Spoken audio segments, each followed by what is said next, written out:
comes one of greater importance if he makes it. And it's right down the pipe.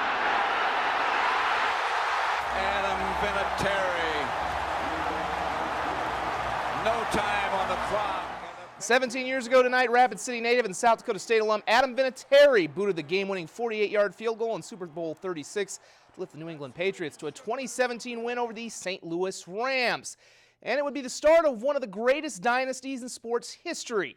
Tonight, the Patriots are playing in their 8th Super Bowl since then, seeking their 6th championship against the same organization it all started against 17 years ago, the Rams of Los Angeles, now in Super Bowl 53 down in Atlanta. On the opening drive, Tom Brady, you don't see this a whole lot in the Super Bowl. His pass gets tipped and picked off by Corey Littlejohn. Despite this, we would have no score after a quarter, and just get used to no scores because that was kind of status quo. Second quarter, Brady, 25 yards to Julian Edelman, sets up a Stephen Gostkowski field goal. It's 3-0 at half.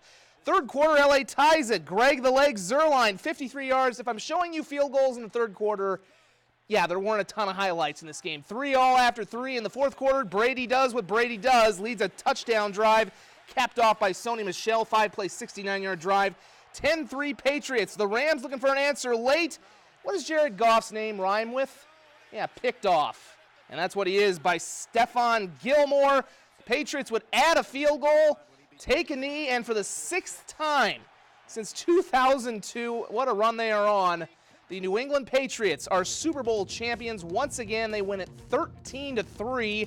It's the lowest scoring Super Bowl in Super Bowl history, and we've had a lot of them, 53. It's also the closest Super Bowl win, or it's actually the biggest Super Bowl win in Patriot history. They'd never won a Super Bowl by more than 6 points. Edelman, the MVP, 10 receptions, 141 yards. The talk afterward, of course, with Tom Brady. He's well past 40, and if you think he has any plans on hanging him up, I don't think he's thinking that way with his family around him. Yeah. Look at this. Yeah. How could this not motivate you? This is what it's all about. And to have this little girl here, this little boy, and my other boys around here. Only 364 more days till the Vikings and Chiefs play in Super Bowl 54. I hope it ends up like Super Bowl 4 because I'm a Chiefs fan. Vikings fans, you'll get what I mean later. Coming into the season with senior experience and several transfers, the Denver Pioneers were a trendy pick to challenge the South Dakota State men for Summit League supremacy. Though the Jacks have lived up to their hype, the Pioneers are just 2-6 and in danger of missing out on the conference tournament. And after SDSU nearly saw a big lead disappear at Oral Roberts on Thursday, the Jacks were more than focused and ready for their Super Sunday matinee in the Mile High City. And speaking of focus, this guy was. Skylar Flatten going off, whether he's slashing inside or teeing up threes. He hit 8 of 12 from beyond the arc, and SDSU got 15 from him at half. Now, 6 NBA scouts were there to see Mike Dahm. Didn't disappoint, scoring 28 points, pulling down 12 boards, and even swatting that shot. 42-31 State at half. Play of the day from our reigning athlete of the week, Tevin King. King me with that slam, and rest in peace to that poor Denver defender. King had 12 points. The story, though, was flat, and the Clark Willow Lake alum had a career day. In the second half, he gets a steal and slam of his own. He had a career high. 36 points. Jackrabbit lead extends to 20. Denver made some garbage time hoops, but this was never really close. There's David Jenkins for 3 of his 11. And the Rabbits roll 92-82. Now with the victory, the Jacks remain a game up on Nebraska-Omaha in the standings. The Mavs beating UND this afternoon 90-72. The Jacks will host the Fighting Hawks next Saturday at 4:15. USD is currently tied with UND for 6th in the conference, and they've got a big week ahead, which could improve their seeding for the Summit League tournament or potentially drop them near the cut line. On Thursday, they'll face Omaha at the Sanford Pentagon at 7 p.m. Then a week from today, they're back in Vermillion against Oral Roberts. The Jackrabbit and Coyote women's teams each survived scares on the road yesterday to remain atop the Summit League.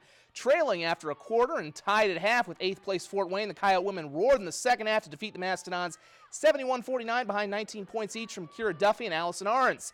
SDSU's women trailed by 12 after a quarter, meanwhile at Oral Roberts, before breaking the Golden Eagles with a 20-3 run in the second quarter on their way to a 74-65 win. 4 Rabbits were in double figures, led by Macy Miller's 16 points. Now, by virtue of playing one more game this week than USD, the Jackrabbits are in first place, at least for the moment. Coyotes have a game in hand and will have home dates with Omaha on Wednesday and Oral Roberts on Saturday, while the Jacks host UND on Saturday. As of right now, most NCAA bracketology predictions have both the Jackson Coyotes in the NCAA tournament field, which is why the margin for error is so slim moving forward. A loss to anyone else in the league could certainly hurt either team's chances for an at-large bid. The Sioux Falls Skyforce returned to the Sanford Pentagon at the start of the week on a roll, winners of 5 straight with 3 of their next 4 games at home. 3 straight losses later, and the wheels seem to be coming off. Sioux Falls trying to stop the bleeding this afternoon against the Oklahoma City Blue. In the first quarter, this might help. Briante Weber to alley, Marcus Lee, the oop, as the Force take a 1-point lead. Now Nevada Smith's team fell behind shortly after that when Briante Weber goes back to work on the offensive side. This is the second of back-to-back threes, and yeah, it's worth a little bit of a celebration. He had 23 points for the day. Biggest day of all was reserved for Raphael Putney with a slam jammer right there. He had a game-high 29, and he had the kids jumping in the bounce house. Of course, bounce houses will make you jump anyways. Late in the quarter, Duncan Robinson for 3. He had 21. The Force led by 2 after a quarter. It would be the Blue who would make the home team blue after that, though. Scotty Hobson, the former Skyforce, with the slam, as Sioux Falls loses 130 to 117. Less than 24 hours ago, one of the biggest crowds to ever watch a high school game in the Pentagon saw the T-Titans make a statement in their much-hyped battle with the Lincoln Patriots, the top-ranked team in Class A, pulling away in the second half to defeat the #1 ranked team in AA as the Titans defeated the Patriots 65-47.